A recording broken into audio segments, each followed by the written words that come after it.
Let's imagine we're lying on a bed.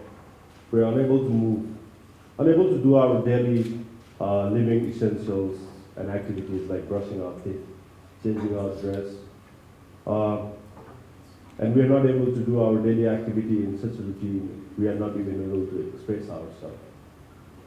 Now, let us imagine there is a situation when people need multiple medications. Usually, that happen after you're discharged from the hospital after grave or big diseases. You have multiple medications in your prescription list. You have many procedural things that you have to take care of yourself or your loved ones. And then that kind of situation actually complicates people's life if they need an oxygen, if they need a personal attendant that cares. And they also need that kind of a complicated situation when you can't do that yourself. That's where you need a lot of dependent care models, and this is happening every day in our healthcare. Every day it happens in our healthcare in such a way that it is touching our life. And we eventually, as a human, we are going to bound to go through that process if we are lucky enough to have that privilege of living that life through the dependent care model. And in medical field, when you have a big surgeries and then you have a big events like a big tumor or cancer, this kind of a medical diagnosis usually take you to the hospital where you get a big surgeries, and then it usually ends up giving you exit with a raw wound, a couple of tubes dangling in beside your body like a urine catheters and tracheostomy tubes. So all these things together is a very complex arithmetic for the families who doesn't come from a medical background to solve that daily, how to change it, how to change diapers, how to change things, which is going to make sense because otherwise the individuals are going to lie in a wet conditions which is not very humane and not very dignified. So we have a couple of cases that I would like to take up here, like people are dependent on oxygens and also dependent on a personal attendant. This is a particular two cases that is not natural way that we are born with. We have a respiratory tube, we have a nose and mouth that we usually use to breathe, and we have a route to defecate. That's a daily activity of any human. So in certain conditions that we are bound to get an alternate ear pipe, which we call tracheostomy, and there is an alternate defecation part which is called colostomy. So when we have a tracheostomy, we usually need to do a suction. The person who is having it usually needs a little bit more attention than what they would have done with a normal airway. Of course, if it is more of a complicated situation like ALS or motor neuron disease, there will be a situation where people will need more of assisted ventilation, and which is much more mechanized. And it's much more complicated in those kind of situations, and no one can comprehend that if a person has to go back home and have that kind of facility unattended is a real situation that we face every day these days. And in colostomy, you have like, it's an alternate defecation group for the individual when we do a lot of big, this is big surgeries that we do for the rectal tumors or colorectal tumors. This is like a big surgery that you do, and then we have to do an alternate routing of our defecation. Sometimes we have a premature baby when the mothers are prematurely delivering babies, like in 24 weeks we have incidents like that, and then the babies are 1.5, the mothers get a cesarean sections, the mother is unable to feed the kid is vulnerable, isn't ventilated, has to be taken out. And these are the situations in the daily life of a human. And then the premature babies are very vulnerable for the warmth, and then the feeding, the weight has to be gained in certain milestones, and these kind of situations propels the mothers to be very, they really need this support, and then the babies really need that life-saving procedural acumen from the professionals to be delivered. So there is also a situation in the aging population when we have people with motor neuron diseases, and they start aging and they have this neurological degenerative conditions like dementia, and then they have the Parkinson's. They slowly start losing themselves, they lose memories, they have these conditions which actually disable them without having any kind of grave disease condition. So in that kind of situation where people are inherently bound to get some kind of assistance is also a part of our daily living these days.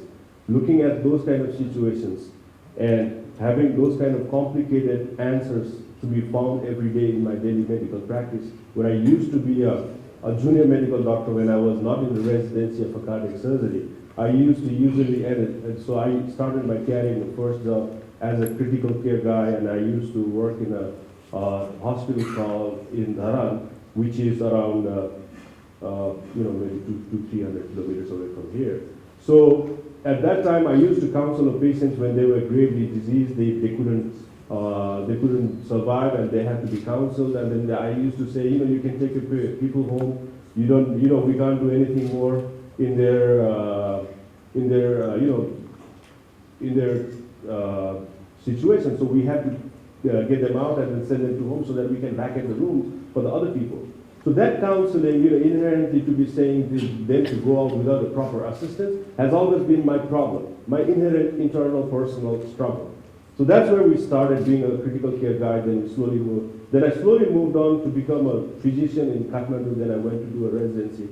Still in that whole time of my practice, when I found that every day to say a person to go back home without a proper assisted care is actually a non-dignified service process that is like a gap that was evident. So finding that gap, but not only in one area of a service assistance, but also looking at the whole holistic way how the people's care is taken. It's a multiple services that one has to deliver to the people in home from a channel which is going to be more humane, organized, and it has to be more rational for the people to pay for that kind of service. So I was doing a residency, then I decided to quit that. It was a cardiac surgery, and then I said I'm going to do a kind of an enterprise which is going to answer those pertinent issues in people's life.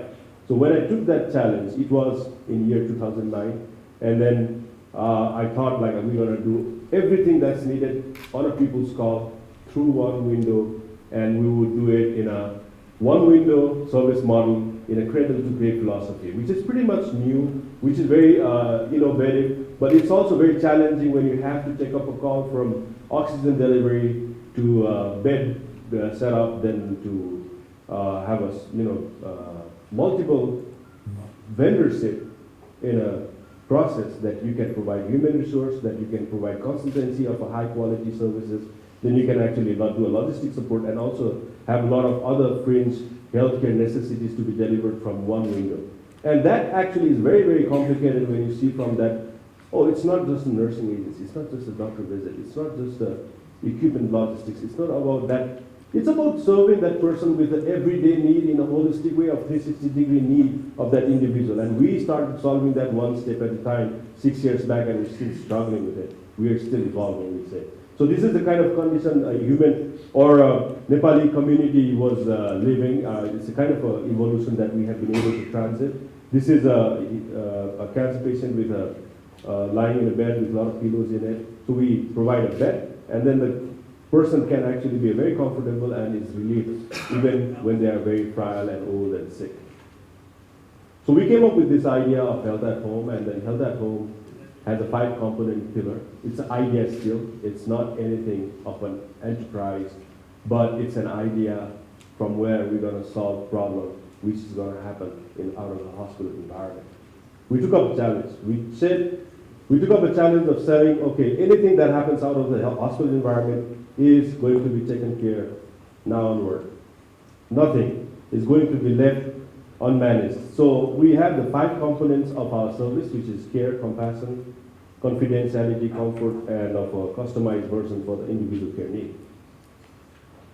So in this process, when we started Health at Home was an obscure, abstract kind of painting. So I always think in that way, It came up late in my idea. It's kind of a design thinking. It's kind of a portrait which is unpainted. You keep it in front of you, it's a white sheet of paper, and you think about, well, how I'm going to paint it today. I'm going to do it a little bit red. Maybe I'll do it a little bit white.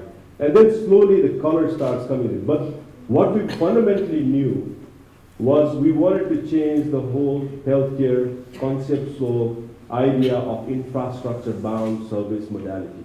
We wanted to change that the hospitals are the only system that is going to deliver healthcare. So when it comes to health at home, people, and me myself, I went through a lot of conflicts. The first conflict that we went through was about having it as a not-for-profit government, not NGO we call it, it's called a non-governmental organizations, and we can write a grant and get a, some kind of a leverage in a society to be accepted easily because our culture is like, it's made it that way. And we have this lot of NGOs, like maybe hundreds of thousands. And then there was another model of enterprise, which I had to think about. If I have to take an enterprise model, it's going to be much more struggle for a doctor to run an enterprise in an open way and not to have that kind of a social contextual conversation to start from the right on. The first phase of my entrepreneurship journey actually started with this stumble neck, where I knew being an entrepreneur is always going to be challenging. It's going to be a very, very complex decision for me. So that conflict actually was soothed. It was actually a little bit bound by the poem that I grew up with, and it's very close to my heart. And it is a poem by Robert Frost, The Road Less Traveled.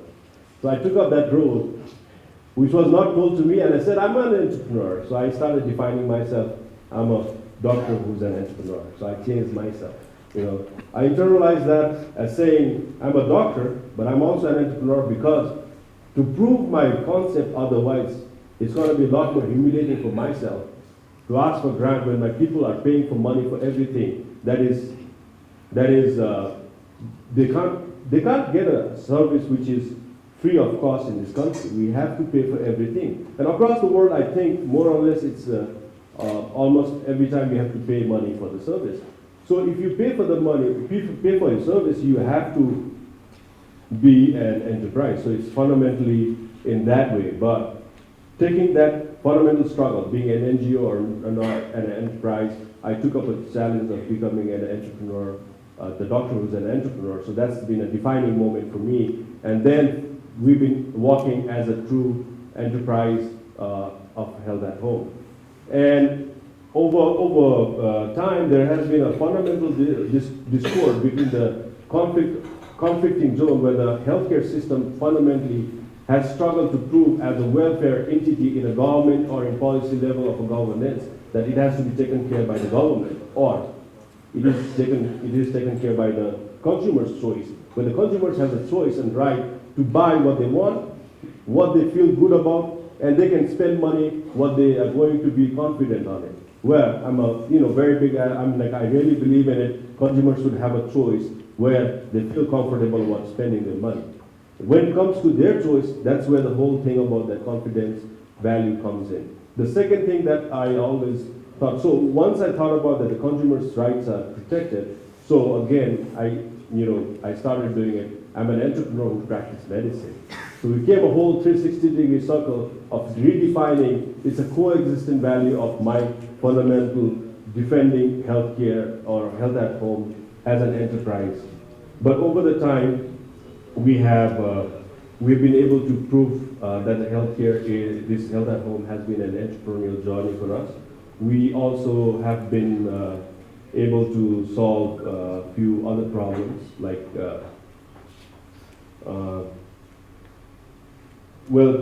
this enterprise has given us a little bit of a difficult time of proving to the people and community that it can sustain in itself. And when it came to a profit making, it has always been a challenging for us to prove. But in my practice, when I came to take money for what I deliver, it eventually boils down to taking money and then proving there's a profit in it. So I think it can be otherwise, other than being an entrepreneur. So I proved myself to be an entrepreneur. We created jobs for the people who were not employed in the mainstream. We actually created jobs for the people in the nurses started getting jobs in alternate spaces. And that actually was a 2011 that we were awarded as a social enterprise in this country. And that was a turning point for us, and a certificate of a proof of concept that, yes, I mean, this kind of services can be approved in society, which was a very big impact on my life. But since then, we've been trying to prove that our existence is meaningful, and we have become more responsible in our business designs and processes. So few of the things that we started, because in 2012, when I competed in our competition of social enterprise, which is national level, I mean, we won awards there. But then in the first edition, I pitched in with the same idea, so we were kicked out from the first round of that competition. So we evolved from that. And then in 2012, once we won, we decided that we're going to create one impact a year. As an enterprise, I thought about becoming more socially responsible, which was a very big challenge in itself, but it has proven otherwise, and it has really soothed my soul to be an entrepreneur, to create a social enterprise, to solve some of the problems, and still keep on innovating over the time period. So some of the innovations in impact that we created after being an entrepreneur, I was in comfort zone, then being a doctor, again comfort zone, then I decided I'm going to invent in our society with a new product that's going to redefine our care modules. So we actually started caregiving training in our community, in a bottom of the pyramid women groups who are vulnerable, alone. And believe me, today itself is a final for the 7th batch that we took in a region. I haven't been to the office for last month. They've been running it independently. They've been able to deliver it. And these caregivers are 3 times less than the cost of the nurses. And it is equally valuable as a companion and a service provider. And we give them a dignity, a profession, an uneducated person an opportunity to work in a 100% leverage capacity of their earning. Now, another impact zone that we have created is we have made our workspace inclusive. Believe me, we have only 4 working spaces in our office. One of them has to be disabled. That's our mandatory protocol that we have put in every franchise outlet. This is a lady who has been 100% resilient during recent earthquakes. She has been able to deliver, our office has been working 100% over this crisis period, even in this crisis period. So we have taken a couple of spinal injured people working in our office. It's a small office, but it does run on their capacity, and that has been our benchmark nowadays. To be in any franchise, we have a first clause that it has to be disabled friendly, and it has to have 1 disabled people in that franchise outlet. It's done. So we work in 5 cities across the country. It's in the eastern part, in the central, which is Franchiseville. We're in Kathmandu, in Pokhara, and in the western part of the country. And we have worked and trained 140 disadvantaged women people, like women group, who are left out by the husbands, or are undereducated, or are vulnerable being just a male. So it's like 140 people have been trained in that category.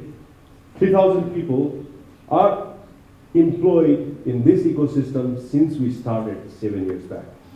So this is a number that people, we are still small size, but people have replicated many more times than what we expect. So people have taken up an example of that model and done it themselves. So these 3,000 people are working in this alternate space of job space. That's kind of an indirect and direct impact on that. So 5,000 is the people that we have reached out. Many in the audience has actually been our customer, our client, or our service taker, which is a privilege for us. And this kind of letter usually end up in our life, which actually motivates us to do it. It's a 21-year-old young lady with a XDR TV who has written a letter, a very nice, which actually stays close to my heart. Whenever I'm down, I actually open up this and read it again. And she got better after 1 year of continuous struggle. She's a Tibetan refugee who was studying in India, and she got better. This is humbling effect. And this is an old lady whom we take care of, and she looks bright, well taken care. And that's what we do. We want to bring in humanity.